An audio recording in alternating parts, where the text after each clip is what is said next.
You know Gray Bar for electrical parts, but there's one more thing you may not be thinking of us for that can help maximize your next project's total value.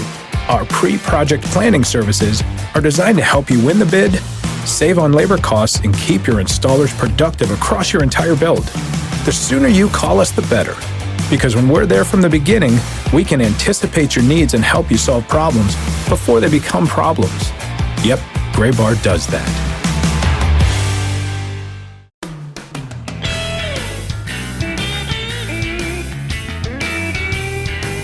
The very first in-season edition. We got new music. We got a whole new energy here. We're all very excited. We're very excited. It's the Minor League Baseball Podcast 2017 season opener. Tyler Mon, Sam Dykstra, New York City. Sam, how fired up are you right now? I'm very fired up. I mean, fired up. Yeah, if you're hearing this on Thursday, just assume I didn't sleep Wednesday night. It's probably true. It's like Christmas Eve. Yeah, it's basically Christmas Eve. If Christmas lasts 140 games and 5 months? Yeah. 6 months? Yeah. So that's the feeling I'm experiencing right now, Wednesday afternoon. By the time you guys hear this, the season might have already started, or it's very much on your doorstep. So Santa has come. Now we get to open the presents. Oh, man, get excited. It is the latest edition of the Show Before the Show podcast from MILB.com. He is Sam Dykstra in New York City. I am Tyler Mon in Denver, Colorado. We are set to have a mega show today. But before we get into said mega show, you can find the Show Before the Show podcast wherever you have found us. You can continue finding us there, or iTunes or the Stitcher app, or MILB.com/podcast. You can give us a rating and a review and a subscription. This is episode number 104 to kick off the 2017 season, and like a fresh new sound. We're season number 3 of the podcast, man. We're clicking on all cylinders to get this thing started. Yeah, I guess this is 10-4, which just means go ahead, right? What is 10? Look at you. See, I think it means okay, affirmative. Yeah, affirmative. Yeah, we're a go for the season. I think that's what that means. We obviously that's podcast. What we timed out like episode 1 for. It was just all these puns that were going to come down the line. Yeah, eventually we knew triple digits of podcasts later we'd have a lot of bad jokes that we could make. If you catalog the bad jokes on this podcast, whew, boy. So hey, without any further ado, we are going to get into it with not 1 or 2 or 3, but 7 strikes to open up this week's edition of the show. And also, not just 1 or 2 hosts, but 4 hosts, as we are joined by our best pal, Kelsie Heneghan, in New York City, who is sitting next to Sam and has been quiet this entire time, pretending as if she wasn't there. Hi, Kelsie. Hi, Tyler. She actually just came running in the room. In. Yeah. Oh, okay. It was a very dramatic entrance. I heard your over-pronunciation of words. I was like, I'm here. She flung the door open like Cosmo Kramer. But lots of fire. That works. And in Los Angeles, California, the man, the myth, the legend, Josh Jackson joins us. Hi, Josh. Hi, everybody. I was a little sad when I heard that Kelsie was the best bud, but now that I'm the man, the myth, the legend, you get your own. That. Everybody gets their own title. Okay. And Josh, what's the of all of us? I'm assuming that you have the best weather day today, so we're just going to live through you for a day because we've already had weather that affected opening day on minor league baseball. And we're recording this on Wednesday, the day before opening day. What's it like in the LA area today? Well, I'm in Venice, and it is 66 degrees and clear, sunny, sunny skies. That works. We have a super bloom going on right now. A super bloom? That's right. Is that like algae? Yes. Ooh. All the plants, the wildflowers and jasmine and everything. So those of us with some allergies might have some difficulty breathing, but it's a beautiful thing. Well, hey, the minor league baseball start referring to minor league opening day as the super bloom. The super bloom of baseball super bloom. And where you come for all of your latest and greatest horticultural knowledge is the Minor League Baseball Podcast. And so with that, we are set to roll. So here's how we're going to do it. Sam has come up with 7 categories, our 7 strikes for today. I'm going to introduce them. We're going to hear from Josh, then we're going to hear from our 2 in New York, Sam and Kelsie, and then I will offer my opinion to round out each category, and we have 7 of them in total, and we're going to start things off with the most interesting lineup in the minor leagues in 2017. The team that'll stack up 1 through 9 as a group that you most want to watch. Take it away, Sam and Kelsie, you're up first. All right, I have to go no further than Oklahoma City with Bellinger, Verdugo, and Calhoun, 3 of the Dodgers' top hitting prospects, and they're all top 100 prospects, fresh off the AFL. They're going to rip up the PCL. So for my pick, I did Lehigh Valley staying at the AAA level.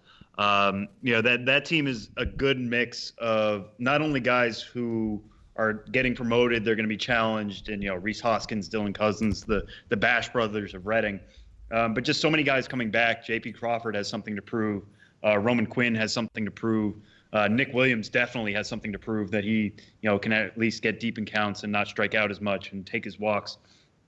And Jorge Alfaro is trying to show that he can be the Phillies catcher of the future. I mean, that lineup, when I was in spring training, I think Joe Jordan said, if you're a scout, you're going to check out that team as much as any other team in baseball. In terms of just an interesting lineup, not only just prospect laden, but in terms of interesting storylines, probably 1 to 9. I think that takes the cake for me. Josh, who you got?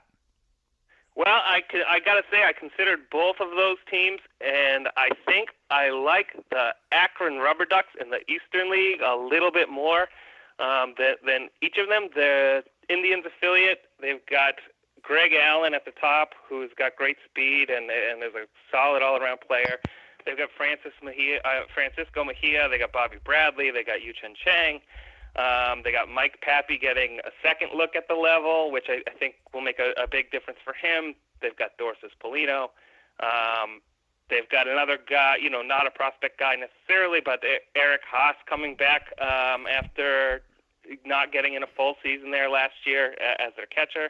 I think that's a very solid team.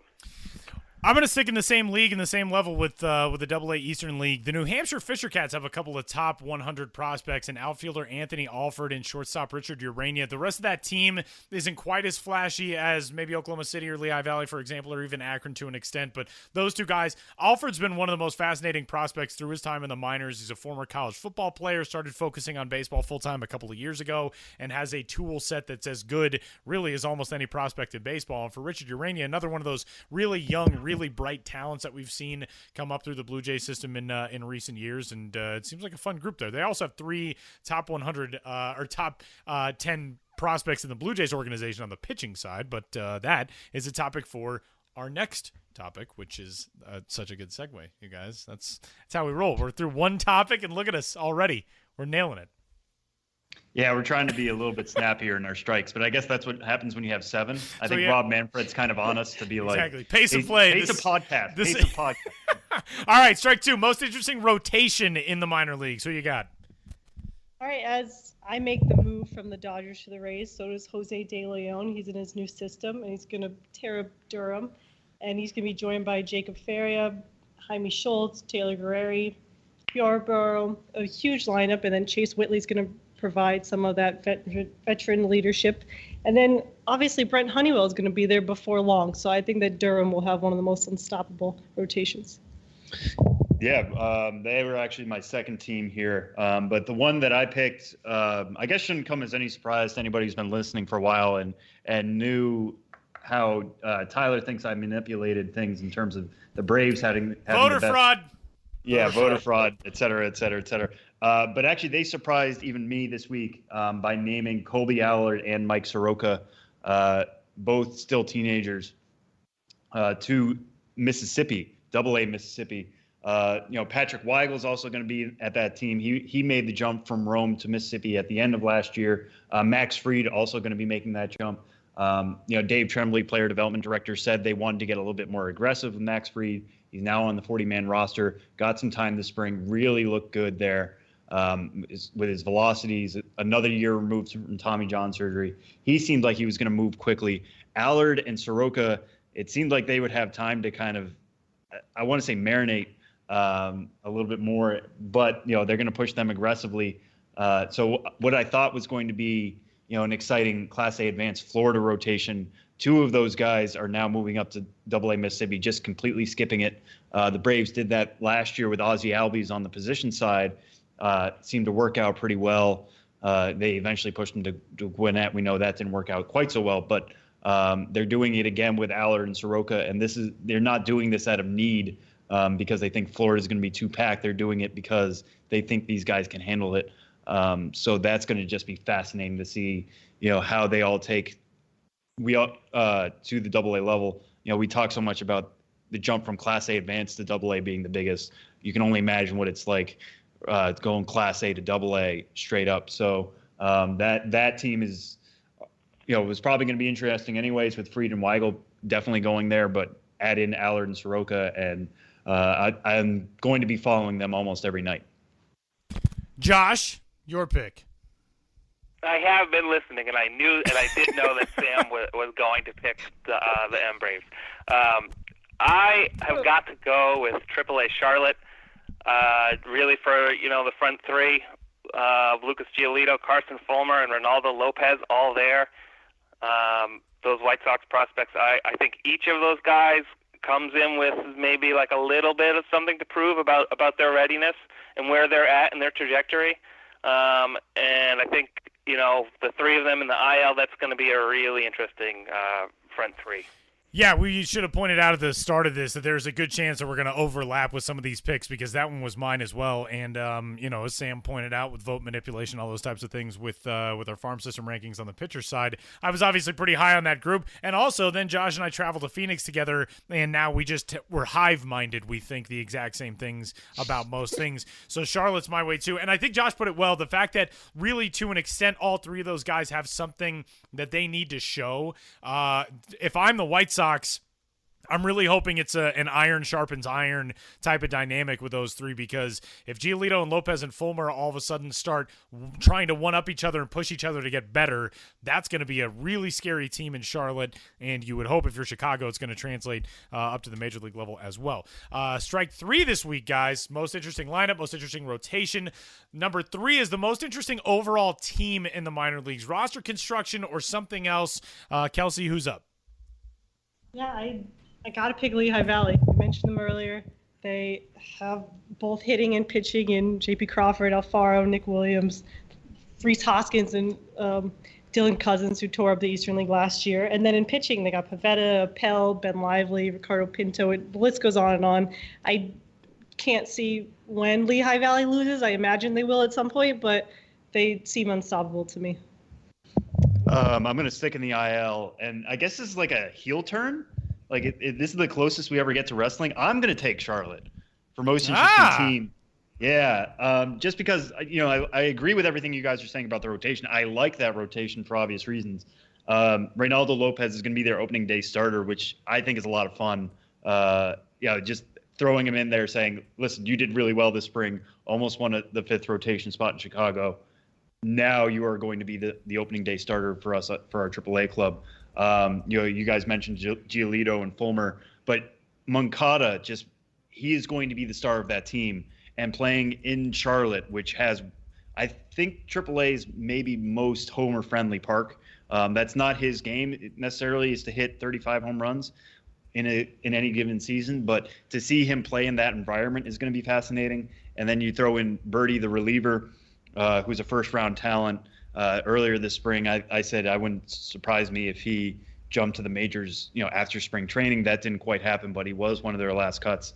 We're going to learn a lot about this White Sox rebuild based on how, the Charlotte Knights perform, particularly in the first half. If Moncada does really well, if Lopez does well, if Giolito, Fulmer, these are all guys who could get the call very early once probably service time concerns go by the wayside. So, what is going to happen to this team? Are they going to sink? Are they going to swim? Is Lucas Giolito going to find himself? Is Carson Fulmer going to find himself? Is Moncada going to put his big league struggles behind him in his first trip to the AAA level? That's going to be interesting. I want to kind of quickly throw in just one kind of sleeper that I think could be a really good team by the end of the year. It's not as good now, and it's not certainly in the same conversation as Charlotte or Carolina, or I gave it away, Charlotte or Lehigh Valley, but it's the Carolina Mudcats. Their first year as a Brewers affiliate. Their lineup's going to be real interesting with Isan Diaz there, Trent Clark, Lucas Ursich. Lucas Ursich, I think, could be a big breakout prospect this year. And then Corey Ray might be joining them once he gets out of his rehab at extended spring training. They have a lot of arms: Cody Medeiros, Freddie Peralta, Marcos Dipplin. I mean, in the same way we were talking about the White Sox rebuild and how it might be formed at the AAA level, Brewers rebuild, we're going to see a lot of questions answered at that Class A advanced level. So if you're looking for a team, kind of in that second tier of full season affiliates, that might be your team to watch. Josh, your most interesting team on opening day in 2017? Well, in the interest of avoiding some overlap, I'm going to pick somebody I don't think that's really on anybody else's radar here, and that's going to be a team I'm going to get to watch in person a few times probably, and that's the Lake Elsinore Storm in the California League, the Class A advanced affiliate of those Padres, and they've got their pitching staff includes Anderson Espinoza, which that alone is going to be really interesting, but also Cal Quantrill and Eric Lauer, I think first rounder from last year. And on the other side, on their offense, they've got Josh Naylor, which, if he's going to be a real major prospect for the Padres, then he's going to show that he has that ability with a really strong California League where, his power will obviously play well. They've got Javier Guerra, a great defender who should have a much better offensive year this year than he did last, and Michael Geddes, who reached the level last year, is a really exciting outfielder, a Tuesday outfielder type. I think that's going to be an interesting team. All right, I'm going with a totally different approach to this, and I think something that will, especially given the podcast, I think will probably stun all of you. But I kind of have honorees in this category. One also in the California League, the Lancaster Jethawks. The fact that the Colorado Rockies are going into the most offensively friendly ballpark in the minor leagues fascinates me.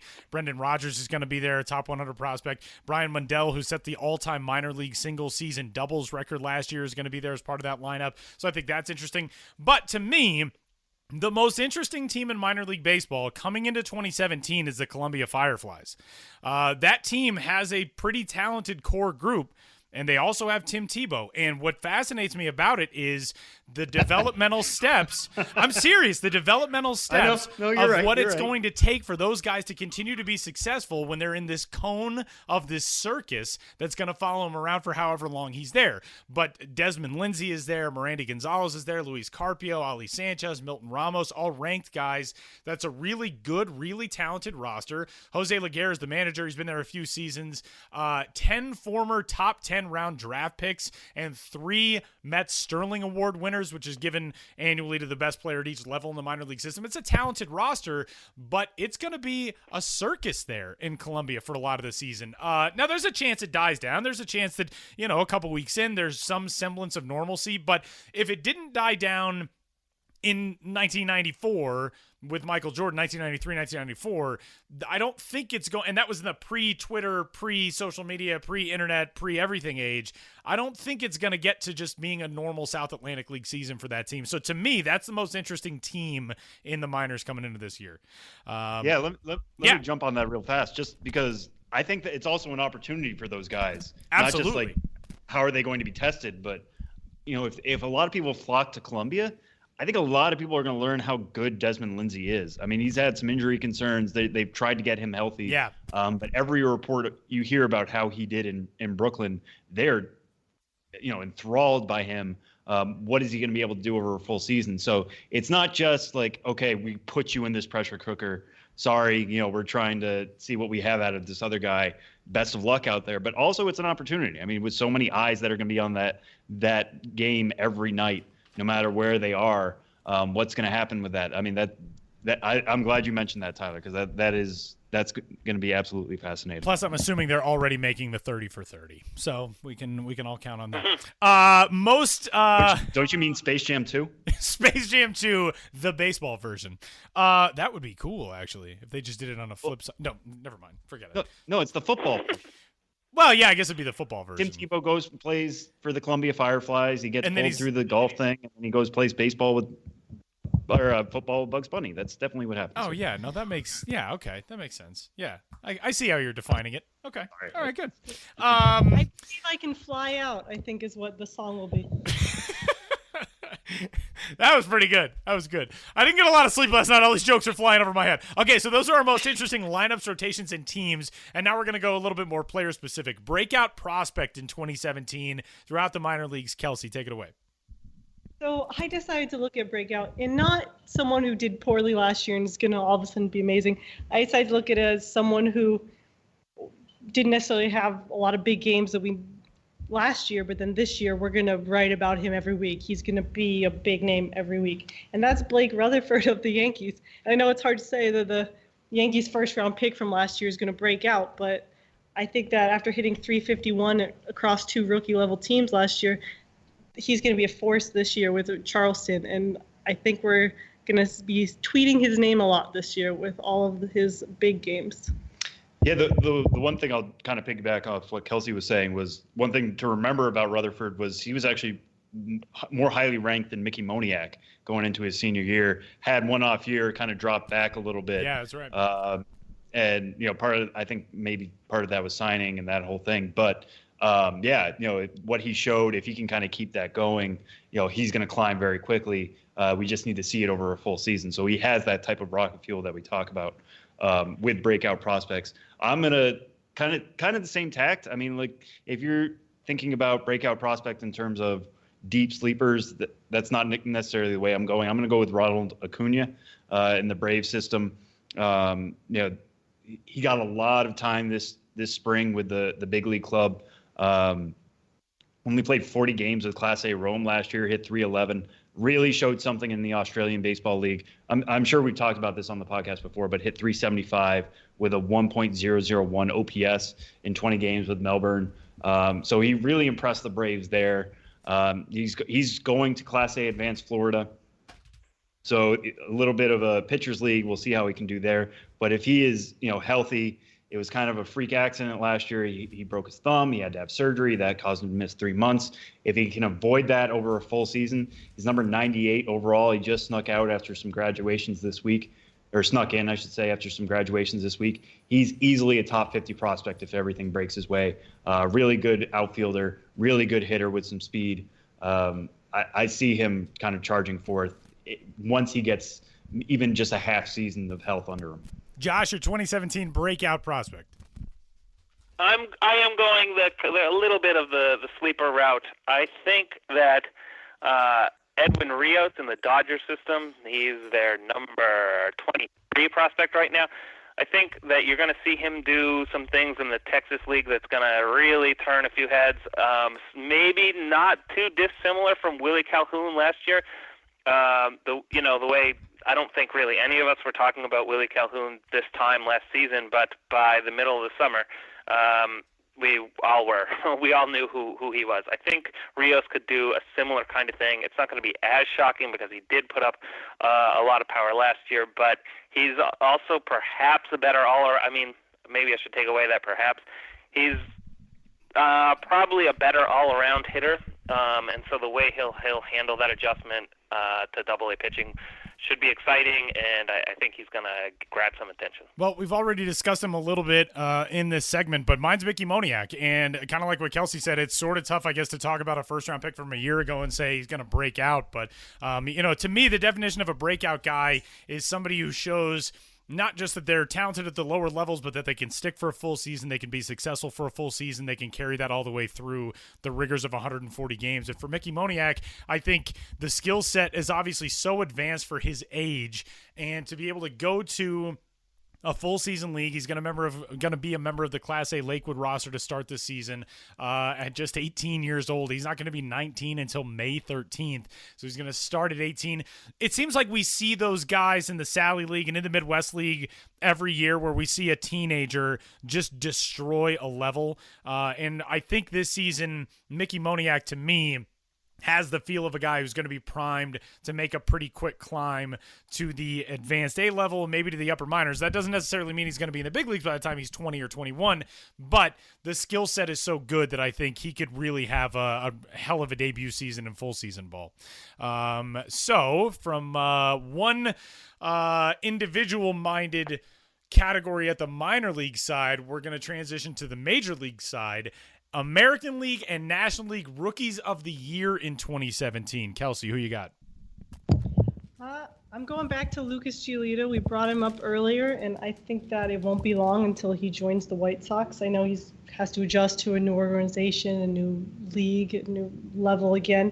But, I mean, in the minors, he's never had an ERA above 3.15 outside the complex. And I just think that once he gets comfortable, he will just show his talent up there. I think that James Shields will be a huge help. They're both righties from Southern California. They've gone through big trades. They've been big names in those big trades. And so I think that Shields will just kind of take him under his wing, and then Lucas Giolito will fly away with the AL Rookie of the Year. In the NL, I was thinking Ahmed Rosario. I know, obviously, Asdrubal Cabrera and Reyes are up there, but I think that he will be up in the majors soon. They announced today that he's going to be playing third base every other week or so, and so I think that versatility will help a lot. He is starting in Las Vegas this season and hasn't shown any signs of slowing down with his, he had 3.24 ERA last year. He has speed. He has the arm. I think that Rosario will just take it away. All right, I guess I'm going to be the boring one. I did this for Tool Shed last week, just kind of looking at what goes into a Rookie of the Year based on the last 10 years of Rookie of the Year winners.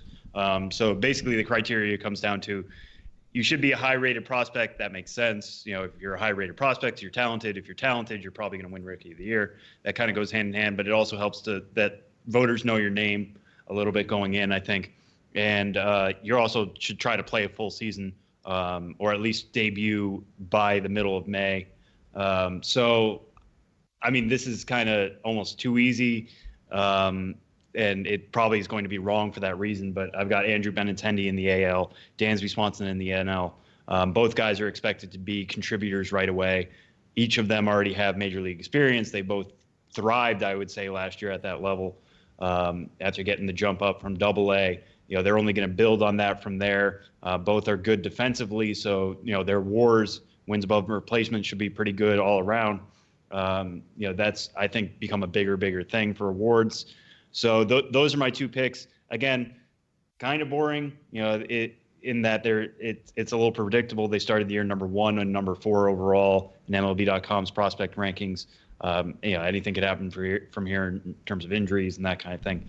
But if both of those guys have the years that we expect them to, and the fact that they will be full seasons, I think that's a little bit too much to ask for anybody else to catch up. But that's just the kind of way I'm looking at it here on the first week still. 2017 AL and NL Rookies of the Year, Josh. Well, Sam says he's the boring one, but actually I'm the boring one because I'm mimicking his picks there. I just don't. I mean, I think for those guys to not win, it would be something really strange would happen to one or both of them. Really surprising, either injury or performance-wise. I mean, I kind of wish that I could go with somebody else to be more interesting, and if I could, I would, pick Renfroe or Margot in San Diego, but I just don't know. I mean, even if they have monstrous years, I don't know if they're capable of getting the kind of notice on a national level with the Padres that Swanson and Benintendi will command by nature of who they are now.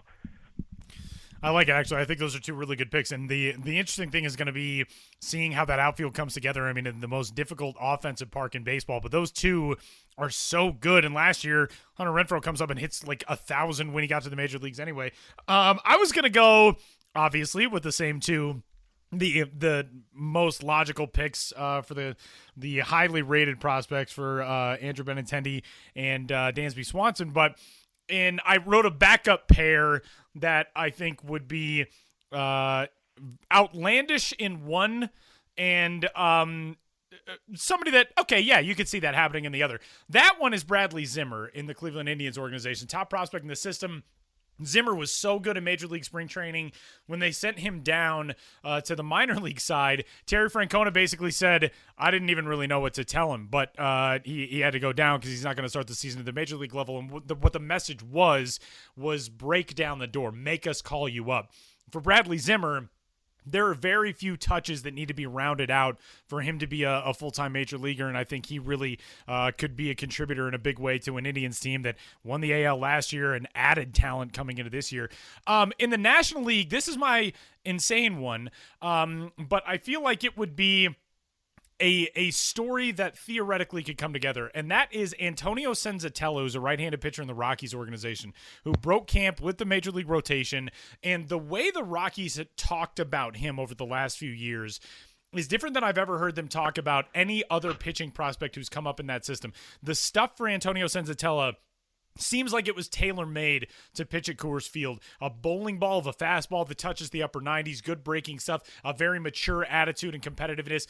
But the reason why this would be outlandish is Senzatella's coming off a 2016 season, which he pitched in 7 games, had some shoulder issues, and also had a heartbreaking personal story in that his mother was diagnosed with cancer. He left the AA Hartford Yard Goats for a while, went home to Venezuela. She passed away, but he came back, and the way the team, the organization, the staff at the major league level, Bud Black on down, have talked about him coming into this year, there's something going on with Antonio Senzatella. He'll start for the Rockies as the number 4 starter in that rotation.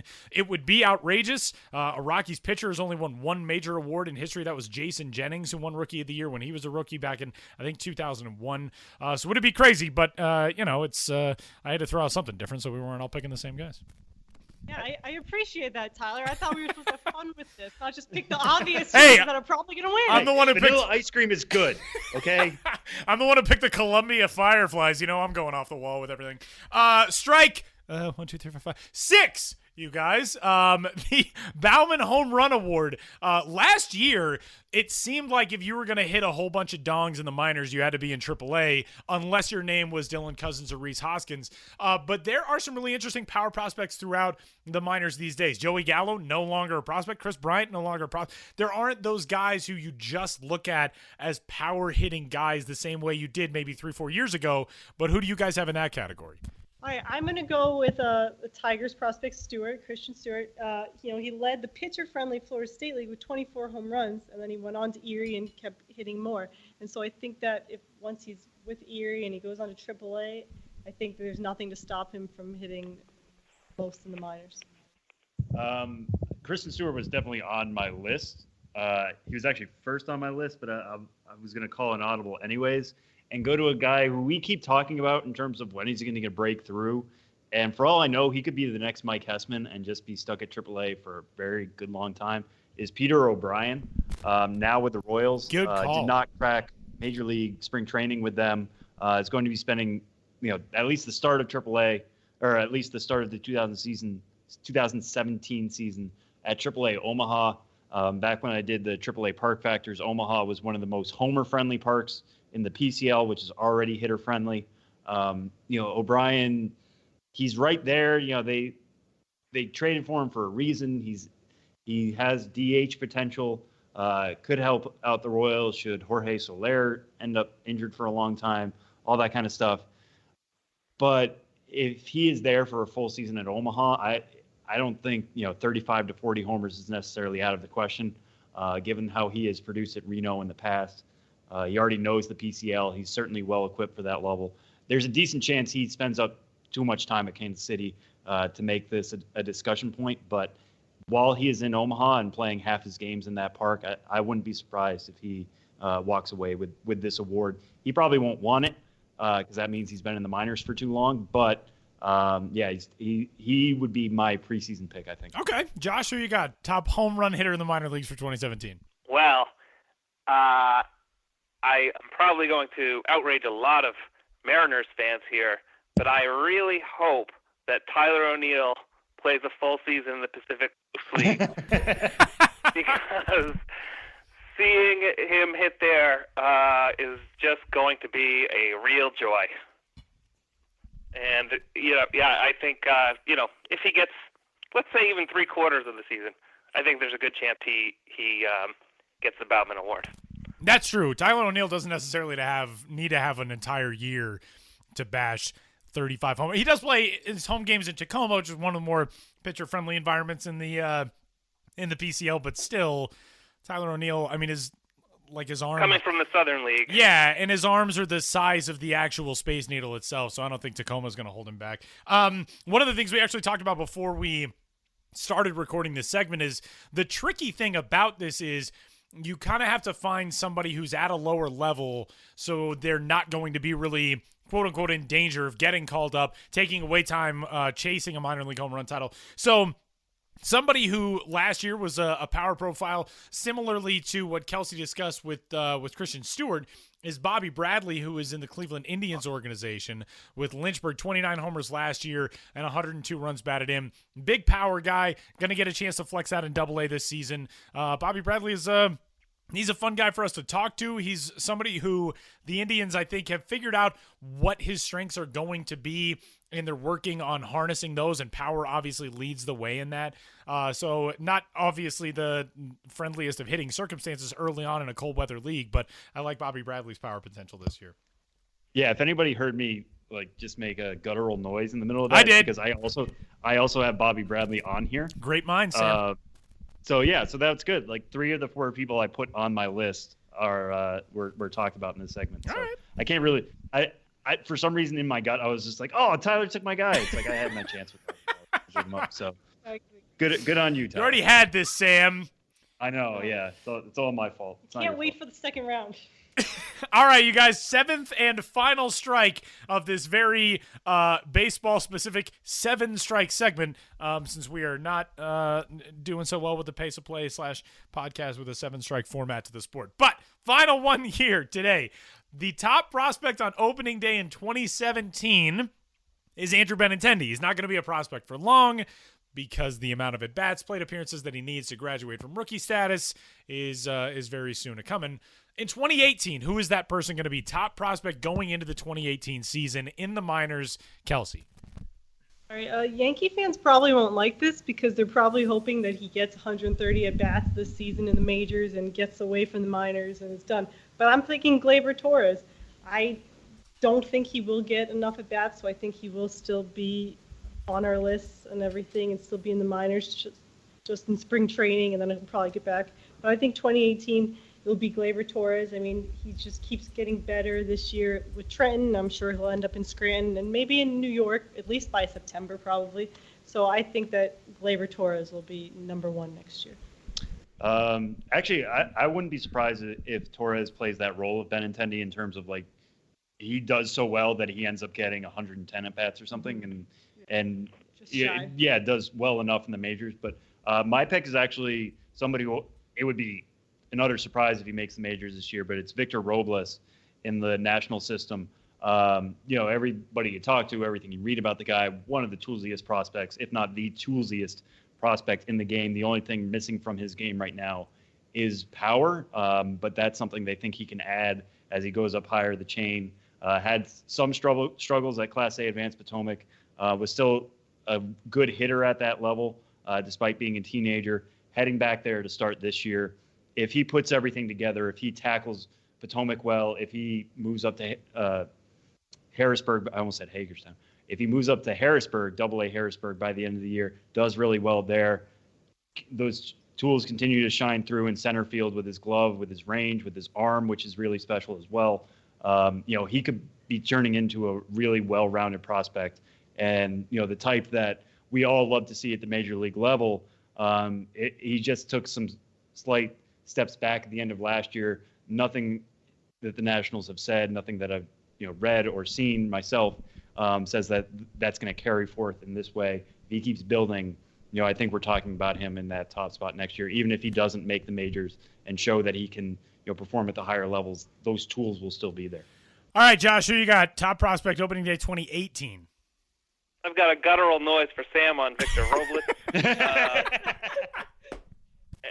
But I'll go instead with Eloy Jimenez, who he's out now with a bone bruise. He won't be back in action for a couple weeks, but that Cubs prospect I think is a really special player.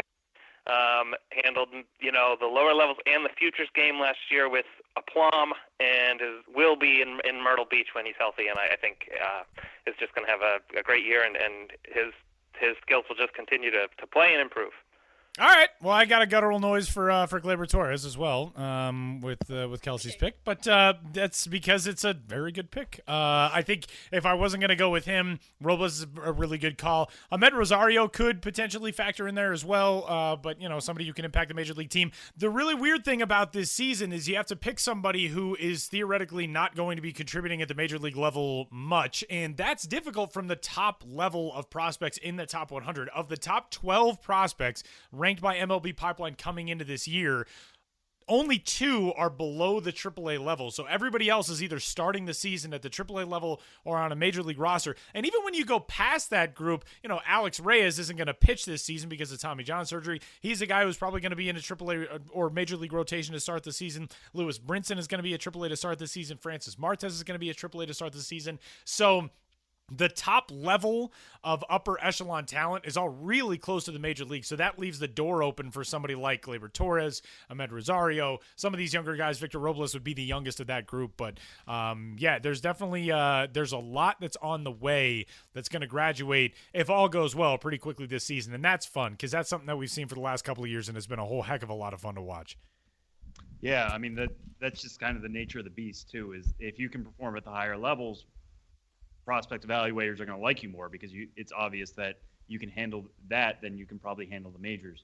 Obviously that's not always the case, but you would like to see somebody hit AAA. If the debate is between somebody who's done well at AAA versus somebody who's done it well at Class A, you're always going to go with the AAA guy. So, this list is obviously going to be very different. It's not exactly going to be, everybody just bumping up and whoever graduates, and it's like a wheel that keeps spinning. It's going to be very different from next year. And I think the way we've kind of talked about this kind of reflects that, is that, it might be Gleyber Torres, but it could be Victor Robles. Victor Robles could jump over Torres, or Ahmed Rosario could jump over, Torres as well. So, that's, to kind of sum it up, that's why they play the games. That's why we're all excited about the season, and to see exactly how we're going to be surprised and how things shake out, because as much as we want to predict them, we don't fully know until the games get going tomorrow. And we are pumped for the season, and we're also pumped that we got a chance to hang out with Josh and Kelsie on the show today. Thanks, you guys. Hey, thanks for having me. And Josh is talking for both of you now from the opposite coast. And I was like, that's weird. Yeah. Why would it?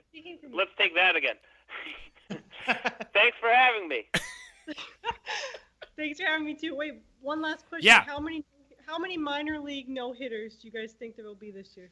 Oh, man. That's a good question. I'm going to go 3. 2. Okay. 3? I'm going to say 2 Wait, for every night that I work. We're not saying how many you're going to write. We're saying how many total. No, I'm going to go 3. I'm going to say that it's going to be a very light year. That's what I'm going to say. But I'm also going to say that in this question, I don't count like a 7-inning doubleheader no-hitter. I don't count a range-short no-hitter. I'm thinking a 9-inning no-hitter. I'm going to go 3. Okay, do you know how many 9-inning no-hitters there were? How many were there last year? By May 7th. How many? Last year. There were 4. What? By May 7th? Yes. And I'm not including the 7-inning no-hitter that happened on April 23rd. Okay. Was I'm night gonna in go, which 2 no-hitters happened. I'm going to go 23 is what I meant.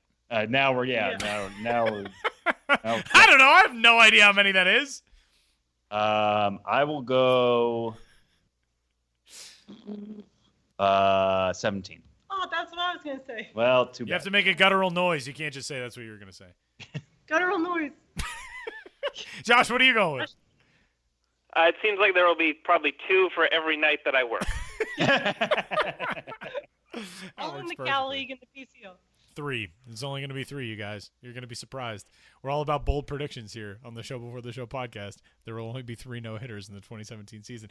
Kelsie Heneghan, Sam Dykstra, Josh Jackson. I'm Tyler Maughan. That is segment number 1 on this week's edition of the Show Before the Show. And coming up, we're going to talk with a guy who could maybe make his own case to be a top prospect going into the 2018 season. He's certainly going to be doing that in his own organization if he's not in the major leagues by that point. Ian Happ of the Chicago Cubs will join us to talk big league camp, to talk the start to 2017 with AAA Iowa, and a whole lot more. Ian Happ joins the show next.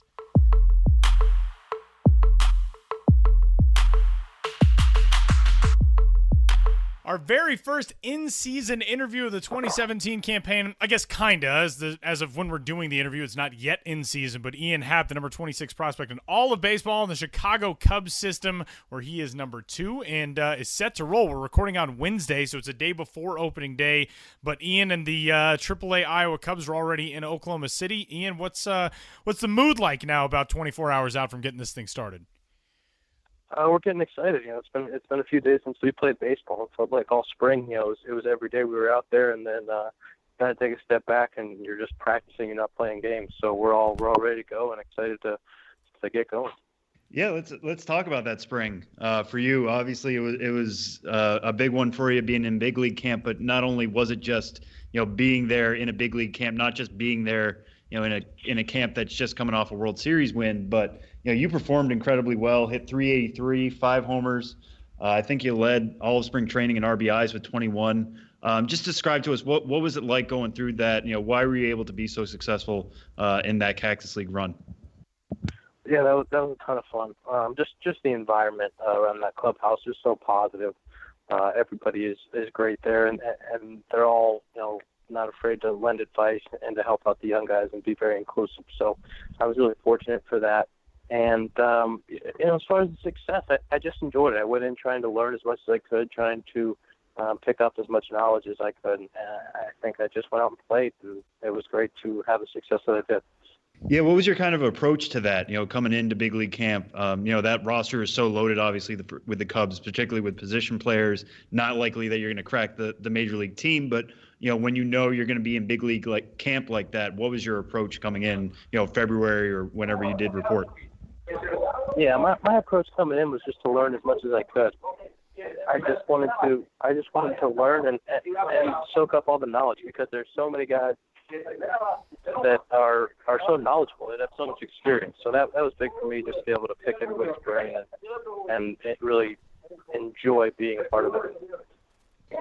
Ian, for you guys, when you look at the starts of this season, it's so different in the organization than, not just last year, not just 2015. Obviously, we have heard the tale. It has been a little while since Chicago Cubs have entered a spring training as World Series champions. And for you, I know it's only your third year in the system, only your second full year in the system, but what was the energy like in Mesa this year with everybody showing up? The fact that now the target is on that organization for the first time since 1908, that's the team to dethrone. What was that experience like, being a part of that for the first time now that this is a designation that you guys get to carry as an organization into 2017?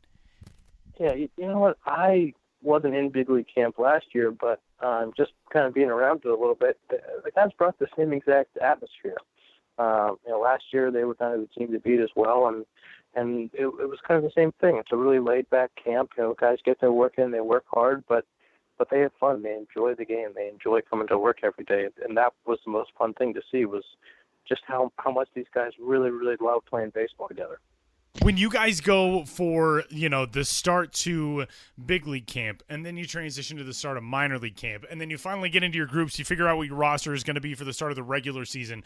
How does the dynamic of that change for you, especially just as a player individually, when you know that, preparation is going to start not necessarily in February? Guys are getting ready for a season starting, November, December even to a certain extent. But when you really start understanding that games are really coming up quick, how have the last few weeks been different from when you got started in camp?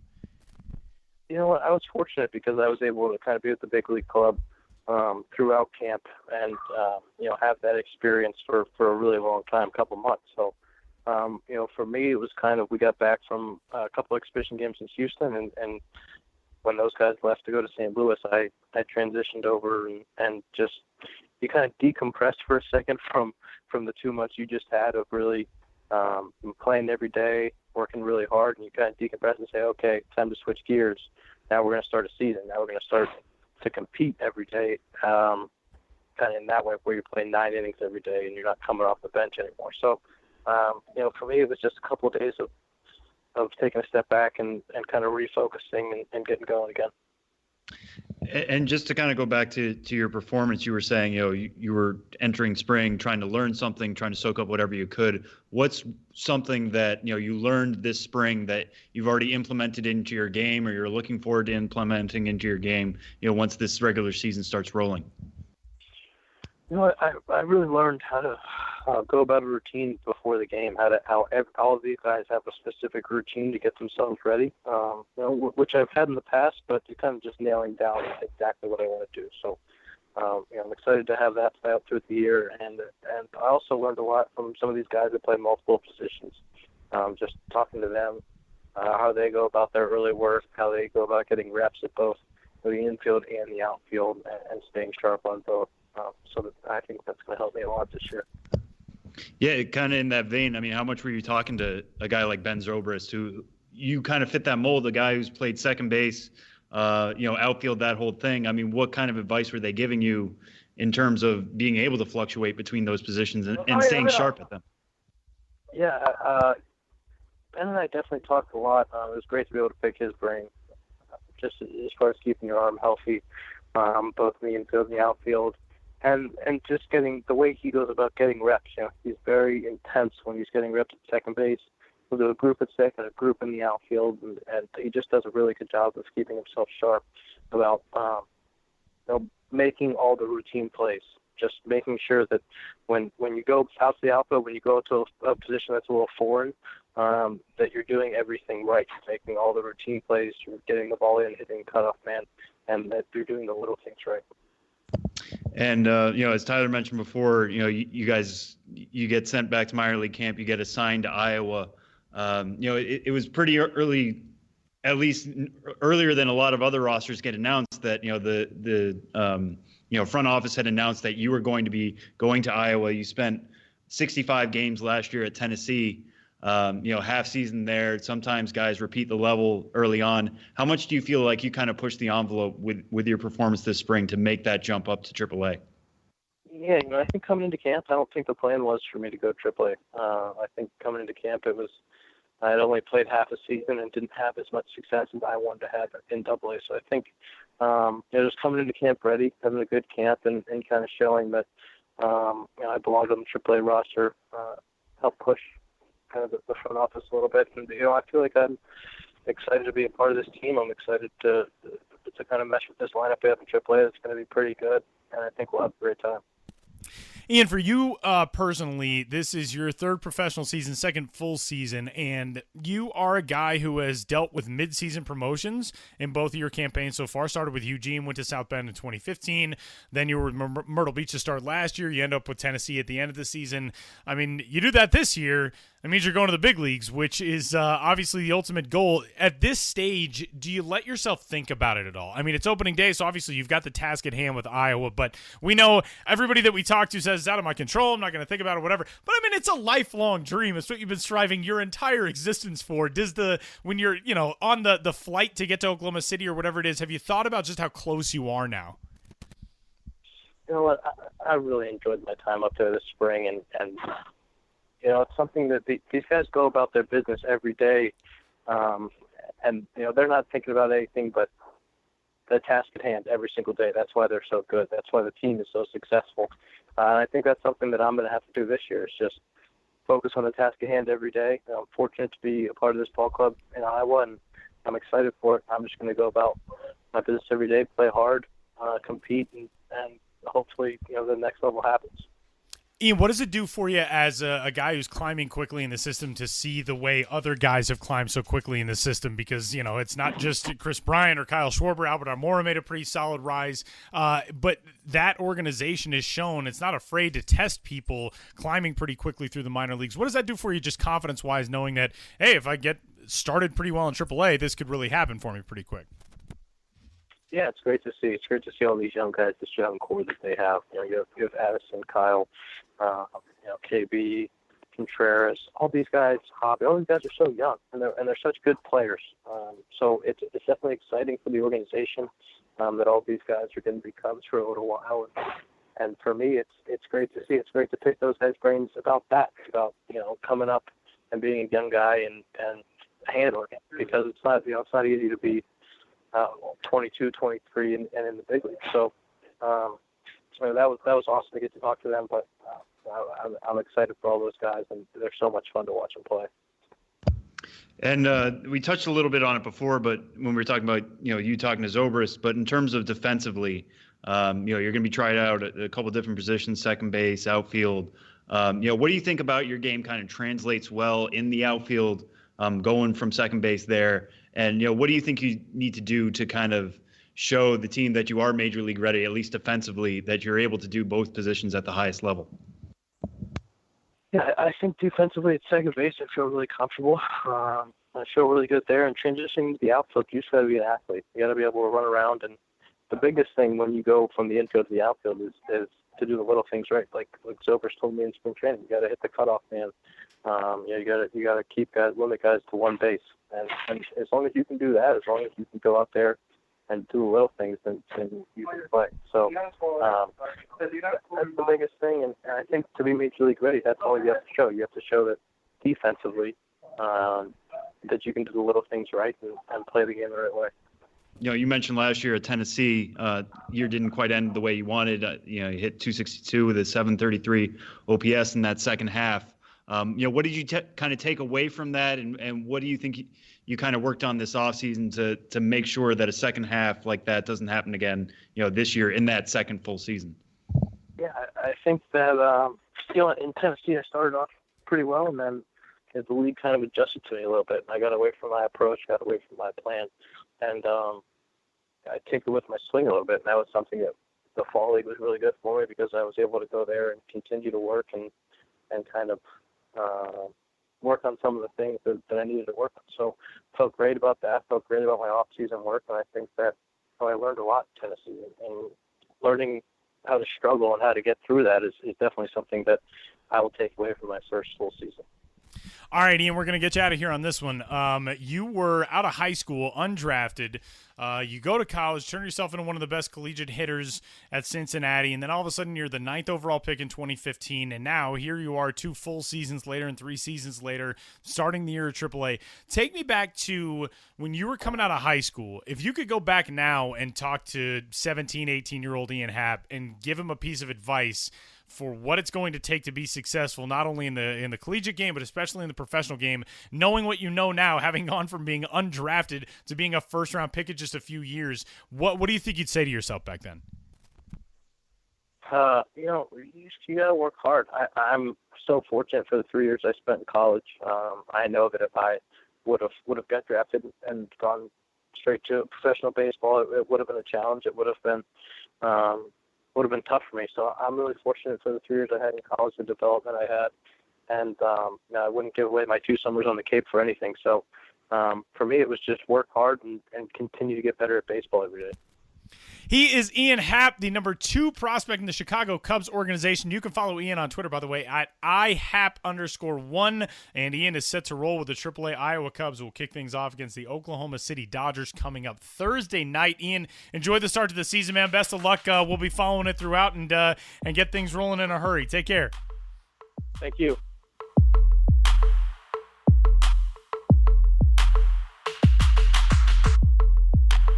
26th prospect in all of baseball, Ian Happ. Again, you can find him on Twitter at IHapp_1. And with that, we'll transition to the top prospect in all of the business of baseball, and that's one Benjamin Hill. Hi, Ben. Hey, guys. I'm not the top prospect. I'm the established superstar. Well, that's true. I guess that's a Ben fair graduated point. from prospect status in what? What was your first year here? Well, I'd say I finally made it to the big time in 2009 after working in my version of the minors for 4 seasons prior to that. There you go. But my version of the minors has always been some version of the minors, even now that I'm in the majors of the minors. The majors of the minors. That's what we should have called this segment. From now on, Benjamin Hill, the major in the minors. Well, Ben, it's finally here. Opening day today for those listening on Thursday as the podcast drops. Opening weekend, which is always, the teams want to blow it out. Teams want to get a season started on a right note. So what's going on this weekend? It's we're finally into the we're not talking about promo schedules. We're talking about an actual promo preview for the first time this year. Yeah, I'm working on that right now as we speak here on this beautiful Wednesday afternoon. It'll be up on the site tomorrow, along with, I'm sure, links to this podcast. Yeah, it's the season now, and I'm, of course, writing a promo preview, promo review, promo watch, whatever you want to call it, but keeping track of promos all around minor league baseball, of course. And, Tyler, you're right. You mentioned teams wanting to make a good impression on opening day, blowing things out, making it a gala event. But to be quite honest, it's a boring week as promotions go, because opening day is exciting if you're a fan to go to the ballpark and see live baseball. But, not too much to write about in terms of, pregame introductions and a better than average national anthem singer and whatnot. So it's not the most exciting thing in terms of opening day proper, but, along with the season comes the promos, and I'll be covering them, from the jump. And my column will include a lot of different things. I actually got off the phone about an hour ago with a guy named Chris Trew, Trew, and he's going to be the New Orleans Baby Cakes, who are no longer the Zephyrs. They're now the Baby Cakes. They're opening up the season at home with a 5-game set against the Memphis Redbirds. And this guy, Chris Trew, a local comedian / wrestling promoter / Renaissance man, is going to be living at the ballpark for all 5 games of the homestand, sleeping there, doing a variety of odd jobs. And so I talked to him about his experiences, and that'll be something to keep an eye on for sure. Living in the stadium, battling the raccoons and the nutrias, and pretty much doing every sort of ballpark job that's possible. He'll probably do more in 5 days than I do all season. And that's because I've lost my competitive fire. But no, I spread it out. I'll be going a lot of places. We've talked about my trips, but he's going to be living in the ballpark, and that's an interesting way to start a season. And that's for the Baby Cakes, a whole new era. They're no longer the Zephyrs. They are now the Baby Cakes. So where is he staying exactly in the stadium? Like where does he live? He told me these 5 days? I asked him that, and he told me he plans to vary his sleeping quarters. He said at least one night in a suite. Hopefully he'll pitch a tent in the outfield and sleep on the field one night. He said he plans to spend a night in the broadcast booth, and maybe he'll do that on the last night, because actually April 10th, the last game of this homestand, the Zephyrs, or excuse me, the Baby Cakes, are having a tribute to their broadcaster, Tim Grubbs. So maybe he can sleep in the booth that night, when there's still a glow, an aura there after Tim Grubbs has been honored that game for his service to the Pacific Coast League and specifically New Orleans baseball. And as an aside, and I'm sure, Tyler, you can get behind this, I think when teams do have veteran broadcasters, they should be honored as the local treasures they are. Yeah, I think that's really cool. And it's especially at the AAA level, there are guys who have been with teams for a very long time. But I will say Tim Grubbs doesn't look old enough at all to be a guy who's being honored for being with the team for that long. No, I think he's actually like in his high 70s or low 80s. I think he's like 84 years old. He just looks still to be in his 30s. 1,000 years old. He's been, since the inception of baseball, he's been with the team in New Orleans. Yeah, it's really only something like 15 years or something. But in minor league baseball, that is in eternity. But he's still a comparatively young man, as I am, as we all are. But, when you stick around with one team for a while, you're a veteran. And what we've talked before about feuds going on, at the AAA level between Lehigh Valley and Fresno, but there's one that's kind of hyper local that's really going to be the focus on opening day.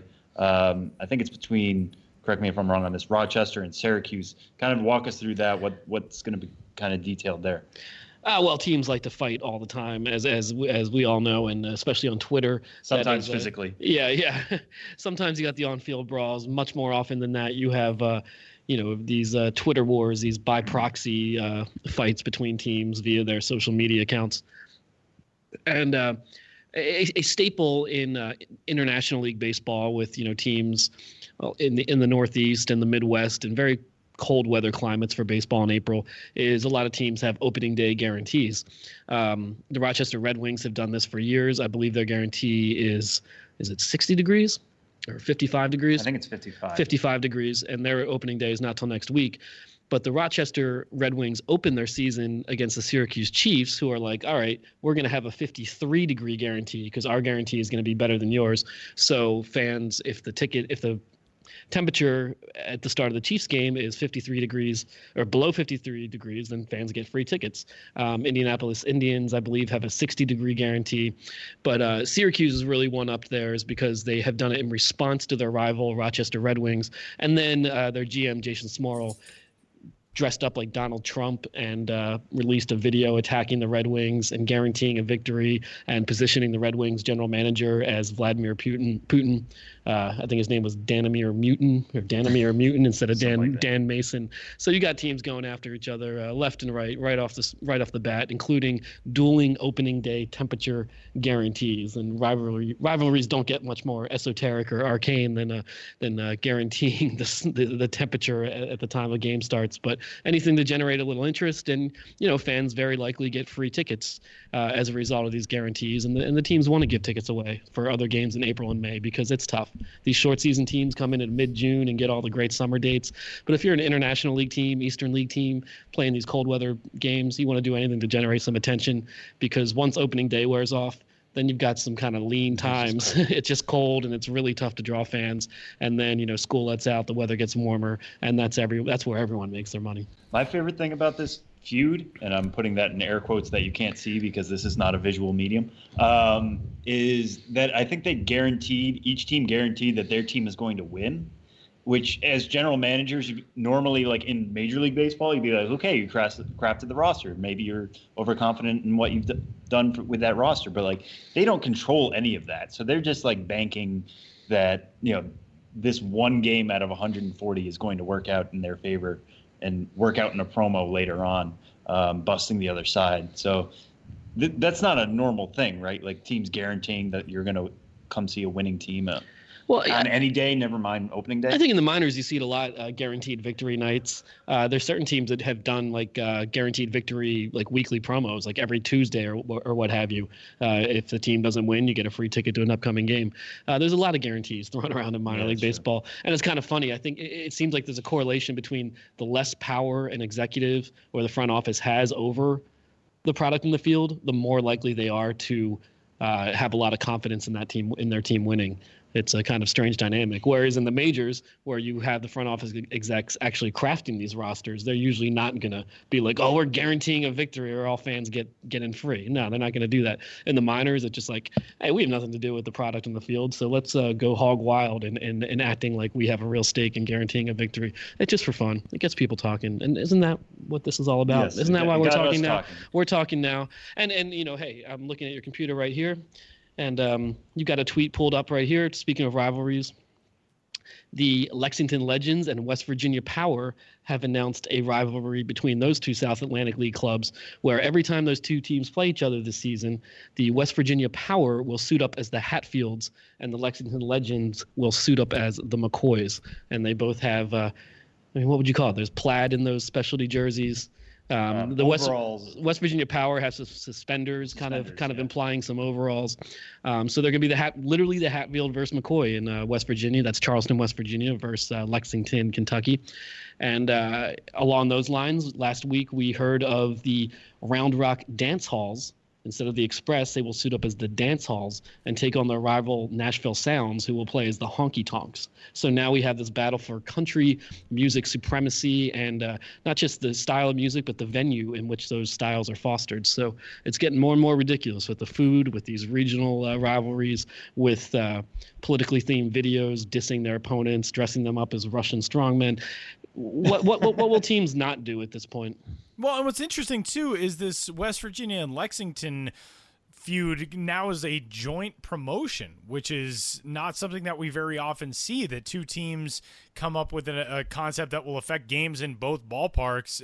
It's kind of a unique thing. Can you recall anything where teams have set stuff up in tandem like that for a matchup? I mean, it's not like they're coming together for a charitable thing or something like that. Like, it's just kind of a fun minor league baseball thing that's spread out over a rivalry on two different sides. Well, like so many things in minor league baseball, it's a trend, and we see that trend starting right now.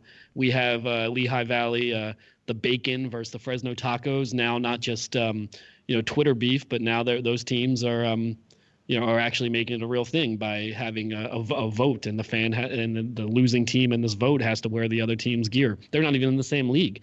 We have the Hatfields and McCoys. We have the dance halls versus the honky tonks, and I think we're probably going to see more of this as teams find a way to capitalize on their rivalries, which is great because minor league baseball, it's not like a Cubs Cardinals or a I'm a Phillies fan, so Mets Phillies, where there's this ingrained sense of rivals. In minor league baseball, usually the fans aren't too passionate about who the other team's playing. So if you hype up the regional rivalry, that's a great thing. It increases interest, and it's a way for there also to be a great visual and I'm sure some merchandise that can be sold as well. I'm sure some West Virginia Power fans out there are going to want to get some Hatfield jerseys and whatnot. I mean, I'm personally eyeing the Legends McCoy thing. I think it's a really neat look in terms of these I don't know, specialty jerseys that I feel like can be sometimes a little garish. At least this is something that won't look that bad on the field product. But it's still out there. So, well, Sam, I hope that you can get a jersey that was actually worn by a player, because that way it would be the real McCoy. Maybe that's a really great joke. Ben saw that. Sam saw that coming, I think. As you were talking, how could he not? Yeah. How could he not see it coming? It's pretty good. It's pretty good. Stand in the middle of an open road at night and seeing the headlights from about 4 miles away before it hits you. I mean, if there's anybody listening, but in Lexington or West Virginia, if they send one to me and one to Tyler, we could make this into we can make this into a weekly thing on the podcast too. Again, not a visual medium. You'll just have to take us at our word that we're wearing them. Yeah, but I'm down. We can post on our Twitter accounts or something. Yeah, that's true. That's true. Tyler, what are you wearing now? I work from home, man. I never change out of sweatpants. Come on, man. You can do better. I think the listeners want to be envisioning a professional. We really don't. No, I got a three-piece. I got a three-piece suit on. Wingtips. I wear a fedora with a card that says "press" out of the side. I just always like to play the role. Yeah, and sweatpants under it, under the suit. It's a full suit. The press hat, like I'm a 1930s beat writer. And then the sweatpants under the suit. We'll go with that. Right, sounds good. Sounds good. We'll go with that. Ben, one last thing. There is a story up on the site we talked about a little bit last week, a recap of off-season news. One of the new clubs in the minor leagues this year, the Down East Wood Ducks. I have to bring this one up because the picture that they tweeted was adorable, but the Down East Wood Ducks are letting people take selfies with a duck, an actual duck, and that is awesome. Really no question to it. I just thought that was fantastic. Yeah, I mean, the minor leagues have obviously been obsessed with animals for a long time. The bat dogs have been a staple for teams across the land. So the Down East Wood Ducks arrive on the scene. They'll be playing in Kinston, and on April 10th, they're advertising, quote, selfies with snuggles. So if you show up to the game on April 10th, you can and Sam is audibly awing as he looks at this picture of Snuggles the duck. So it's a pretty cute duck. That's great. It's a very cute duck, and you can get your selfies with Snuggles.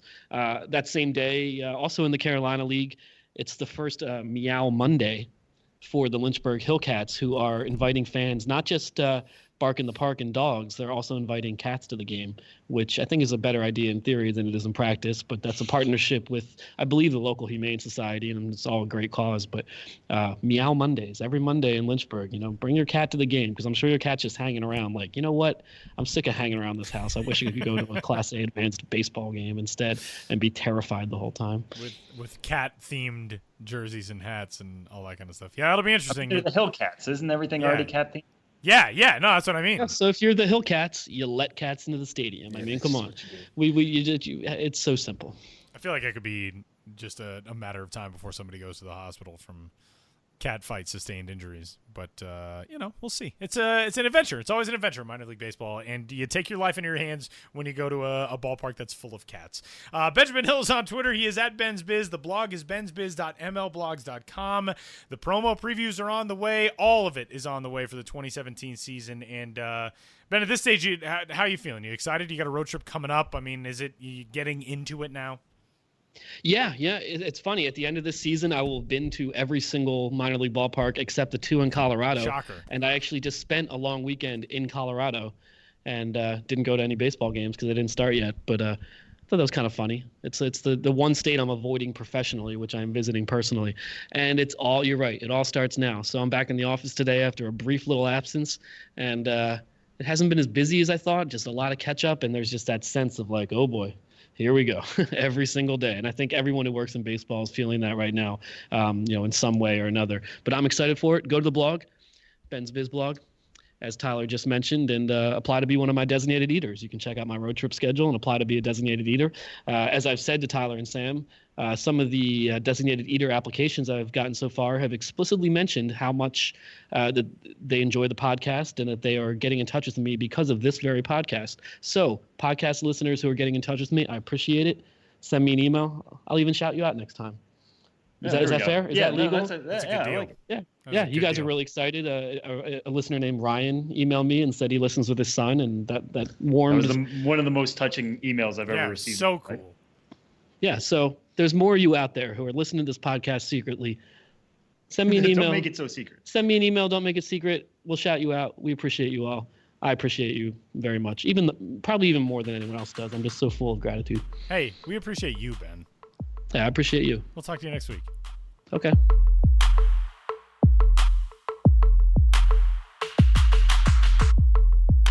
Putting the finishing touches on episode number 104 of the Show Before the Show podcast, the very first of the 2017 season. Before we go, we are joined once more by Kelsie Heneghan and Josh Jackson. We also have to give due credit to a good joke that I missed. Kelsie, explain. Tyler said the player team it was going to be a light year. There weren't going to be that many no-hitters. It's only going to be 3 no-hitters, you guys. Yeah, he said it's going to be a light year. So I said, okay, Buzz. And I did not hear it. And I'm sure you caught that at love home. Toy but Kelsie Story. just really wanted to drive it home. Yeah. I love Toy Nothing Story. like a bad joke, guys. I own Nothing the like trilogy. a bad joke explained. Nothing makes a bad joke a wise better. man told me it makes it funnier. I own the Toy Story trilogy on Blu-ray. I'm very bummed to have missed that joke the first time through. Well, hey, this is the first time that we get to do this season. What's everybody watching on MILB TV this week?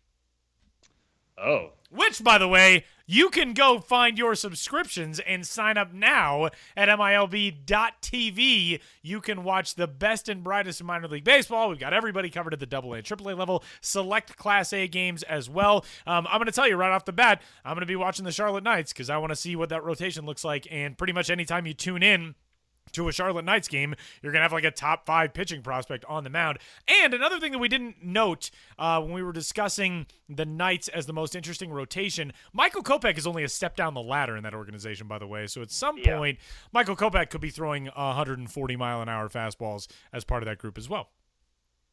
Tyler, obviously I'm going to be watching Tim Tebow. Columbia. Okay, the most interesting team in the minors. Very excited to see him. You know, obviously he was in spring training, but it's going to be really cool to see him in minor league duds. And it's going to be like actually it's going to be on something clear. I feel like sometimes it was on TV for spring training, but like a lot of it, especially the Max Scherzer at bats, we were watching in kind of like grainy footage from, back and to the left in the stands.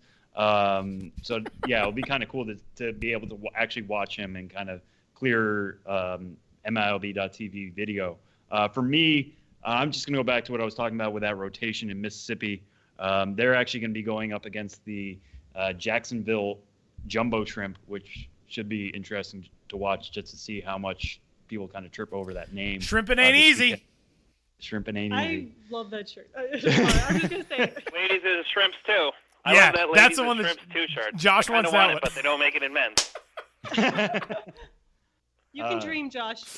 Well, anyway, so I just seeing that Braves rotation, how are they going to take to Double-A bats? We're not big on the Marlin system. You can go back to our farm system rankings and kind of see that. But a Double-A bat is a Double-A bat. So what is going to happen with Colby Allard and Mike Soroka and Max Fried when they have to go up against that for the first time? That's going to be fascinating. So if you're a Braves fan, any of those starts are going to be must-see TV. I don't think the rotation is quite set yet in terms of who is pitching when, so be sure to check out the site to kind of figure all that kind of stuff out and iron that out. Josh, you got something eyeballed for this week on MILB TV? I do. This weekend we've got the Cubs at Oklahoma City. Somebody had mentioned the Oklahoma City lineup and that best lineup, and that was on my list too. And Happ's Cubs have Candelario and Chesney Young and Caratini, and there's a rich AAA Cubs team there. So you can catch all that and more at MILB.TV throughout the 2017 season, and that'll do it for the season preview edition of the Show Before the Show podcast. Our biggest thanks to Kelsie Heneghan and Josh Jackson for stopping by and then for coming back for our wrap so we could explain the joke because we had to get it in. because it was good. I mean, that's the only reason why we did that. I think. That's what we had to do. Thanks, you guys. Thank you. Thank you. Okay, I was going to say that you could thank everybody for Josh that time. Josh had a thank you for Kelsie in segment 1. But, everybody is very thankful to everybody else. And most of all, we are thankful to you for tuning in to this week's edition of the podcast. And, next week we'll get actual baseball results to talk about, which will be a whole ton of fun. And, Sam, talk to you then, man. Yeah, I'll talk to you then, Tyler. Enjoy Happy the first week of baseball. Happy baseball, everybody. See you next week.